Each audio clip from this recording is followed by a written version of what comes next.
Griffin Canning has won each of his last 5 starts, the first Met to do that in 7 years. And he's doing it with strikeouts, too. I mean, he's had 5 strikeouts in those starts. He's been really, really good. Canning goes upstairs for the strikeout, and that's how matters begin this afternoon. Tucker homered in the opening game of this series.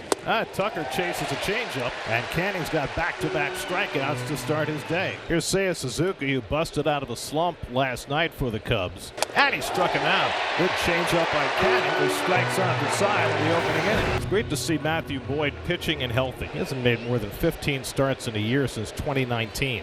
And he goes upstairs with the changeup to strike out Lindor for the first out. So here's Soto, who's hitting .400 against lefties this season. And Soto chases the breaking ball. And Boyd's got back-to-back strikeouts. So there have been 5 batters in this game, 5 Ks. Quick turnaround. They had the late game last night at 7:15, and this is a really good slider from Boyd. And both pitchers strike out the side in the opening inning. Canning and Boyd. The contact rate is 0 so far.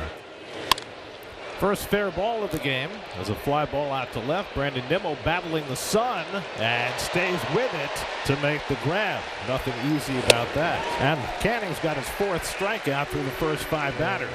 So Griffin Canning feeling strong on his 29th birthday. Struck out the side in the first inning for only the 2nd time in his career. And Horner pops one up on the infield. Alonso coming in to take charge.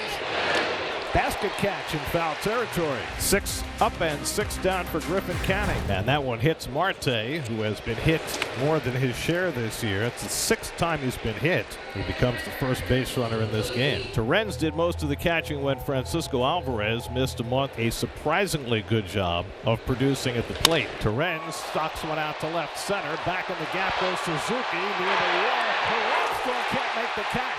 Around third is Marte. He'll come in to score. Racing for third is Torrens. He slides in safely with an RBI triple, and the Mets strike first. It's 1-0 New York. Well, Pete Crow Armstrong has been catching just about everything this year. That was just beyond his reach. Pete just missed it. It looked like it was on the left side of his glove, and I don't know if there's any better hit for a catcher than a triple. I really don't. 4th triple of his career, his first since 2021. So Canning, after going 6 up and 6 down the first 2 innings, gives up an infield hit and a walk. Try to get on the board. Canning has been pretty stingy. I mean, only a 2.5 ERA coming into the day. Birdie flies one out to right.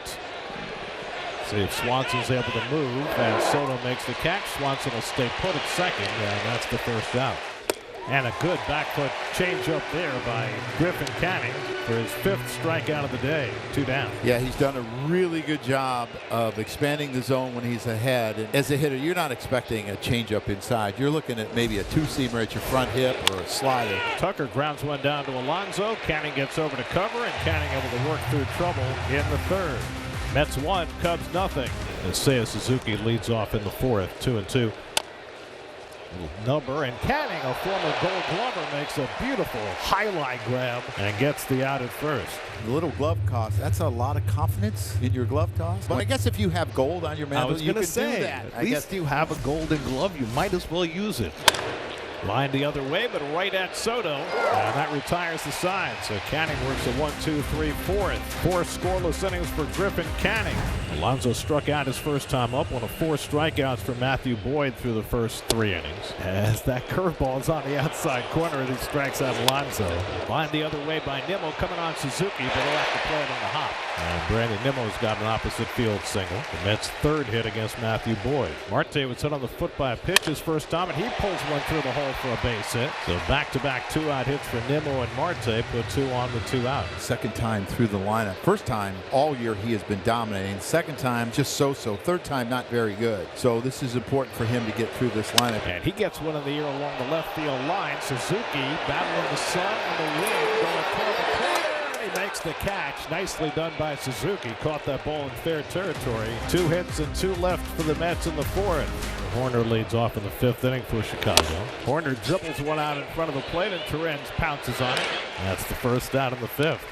Check swing on a 3-0 pitch. Certainly not what Swanson had in mind, and Acuna makes the toss for the 2nd out. Boy, that's got to be frustrating as a hitter. Well, you think about the last 2 outs, how frustrating. And then you get a 3-0 pitch, and you're looking for a fastball, probably middle in, and it ran too far in. Justin Turner grounds one down to 3rd. Nice easy hop for Vientos.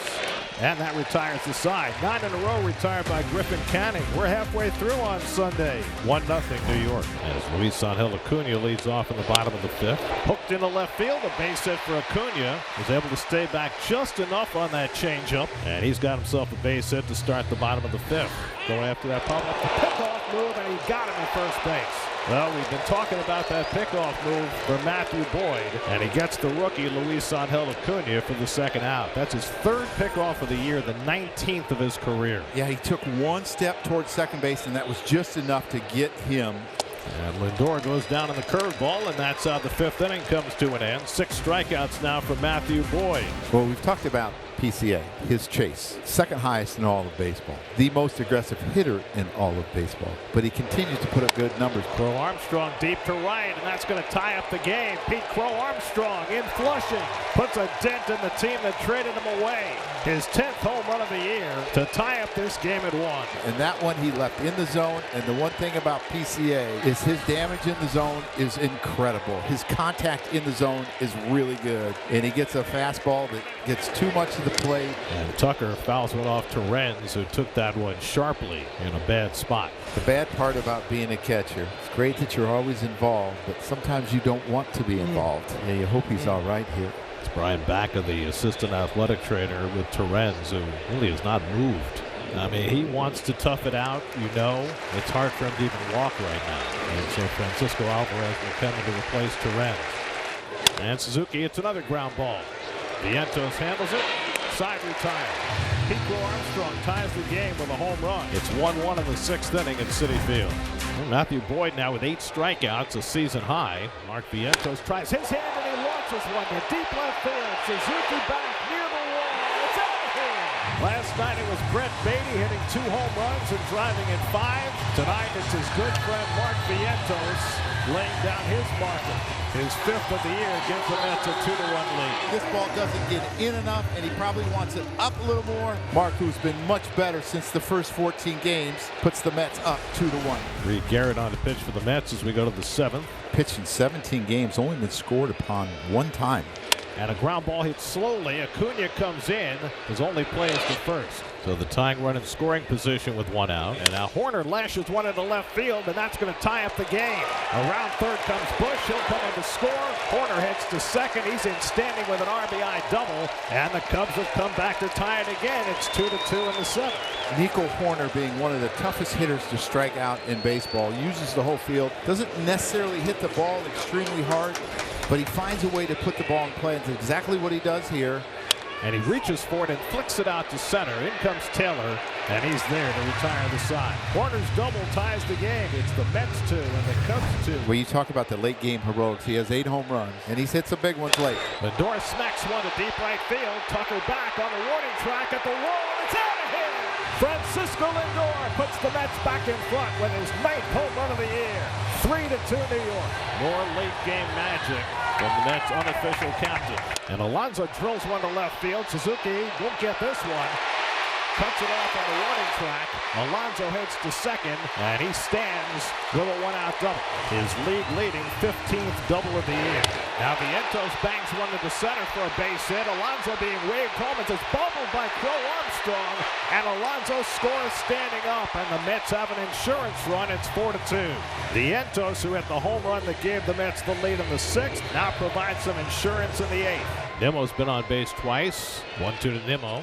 And he slugs one to deep right field. Tucker back to the warning track. Back at the wall. It's out of here. Brandon Nimmo with the Mets' 2nd home run of the bottom of the 8th inning. His 8th of the year, a 2-run shot.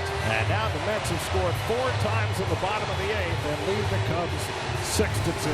And just like that, the Cubs are down to their final out. Another ground ball, this one for Alonso, and that'll do it. And the Mets take 2 out of 3 in the series from the Cubs. An 8th inning explosion as the Mets defeat the Cubs 6-2.